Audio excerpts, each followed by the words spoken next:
성령님을 따르면 생명과 평안이 오고 예수님을 닮은 하나님의 아들로 변화됨. 그러므로 이제 그리스도 예수님을 믿는 사람들에게는 유죄 판결이 없습니다. 이것은 그리스도 예수님을 통해서 생명을 주시는 성령님의 능력이 죄와 죽음의 굴레에서 여러분을 해방시켜 주셨기 때문입니다. 우리의 타락한 성품 때문에 율법이 연약하여 할 수 없는 그것을 하나님은 하셨습니다. 하나님께서는 죄의 문제를 해결하시기 위해 자기 아들을 죄 많은 인간의 모양으로 보내시고 우리의 죄값을 그에게 담당시키신 것입니다. 그것은 육신을 따라 살지 않고 성령님을 따라 사는 우리에게 율법의 요구를 이루기 위한 것입니다. 육신을 따라 사는 사람은 육신의 일을 생각하지만 성령님을 따라 사는 사람은 성령님의 일을 생각합니다. 육적인 생각은 주름을 뜻하고 영적인 생각은 생명과 평안을 뜻합니다. 육적인 사람은 하나님의 법에 복종하지도 않고 또 복종할 수도 없기 때문에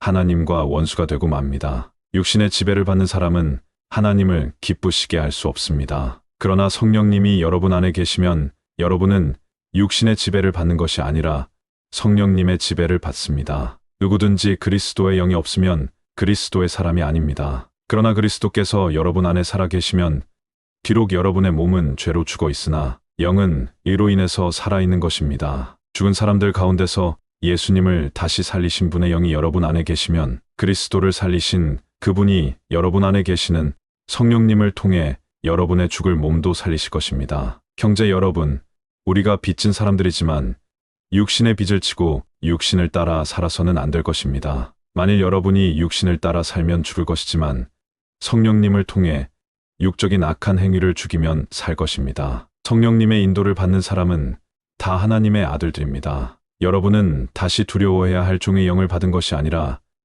하나님의 아들이 되게 하는 성령을 받았습니다. 그래서 우리는 성령님을 통해 하나님을 나의 아버지라고 부릅니다. 바로 그 성령님이 우리 영과 함께 우리가 하나님의 자녀라는 사실을 증거하십니다. 우리가 하나님의 자녀라면 하나님의 상속자로서 그리스도와 공동 상속인이 되는 것입니다. 그러므로 우리가 그리스도와 함께 영광을 받으려면 그분과 함께 고난도 받아야 합니다. 지금 우리가 받는 고난은 앞으로 우리에게 나타날 영광과 전혀 비교가 되지 않는다고 생각합니다. 모든 피조물들은 하나님의 아들들이 나타나기를 애타게 기다리고 있습니다. 피조물이 헛된 것에 복종한 것은 스스로 할 것이 아니라 하나님께서 그렇게 하신 것입니다. 그래서 그것들도 썩어질 것의 종살이에서 벗어나 하나님의 아들들이 누리는 영광스러운 자유를 누리게 하려는 것입니다. 우리는 지금까지 모든 피조물들이 함께 신음하며 고통당하는 것을 알고 있습니다. 이것뿐만 아니라 성령을 첫 열매로 받은 우리까지도 속으로 신음하며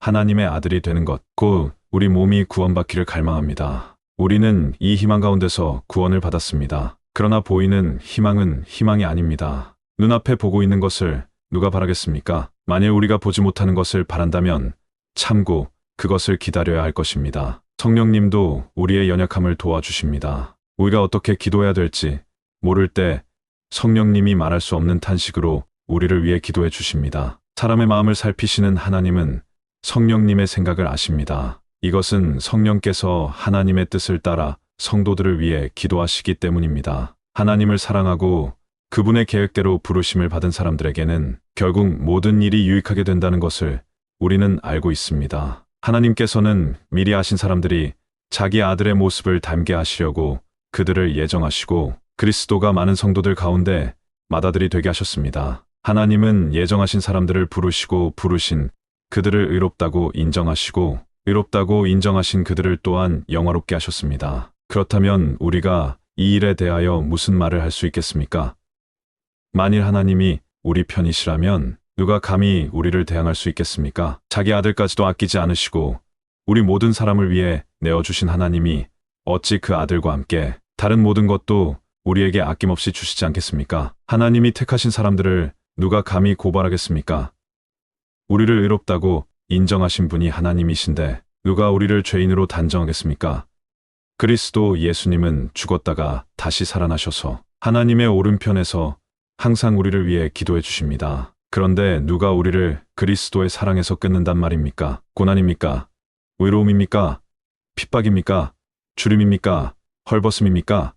위험입니까? 칼입니까? 이것은 성경이 우리가 주를 위해 하루 종일 죽음의 위험을 당하고 도살장의 양 같은 취급을 받습니다. 라고 한 말씀과 같습니다. 그러나 우리를 사랑하시는 그리스도를 통해 우리는 이 모든 것을 거뜬히 이깁니다. 그러므로 죽음이나 생명이나 천사들이나 지옥의 권세나 현재 일이나 장래 일이나 능력이나 높은 것이나 깊은 것이나 그 밖에 그 어떤 피조물도 우리 주 그리스도 예수님 안에 있는 하나님의 사랑에서 우리를 끊을 수 없다고 확신합니다. 로마서 8장 현대인 성경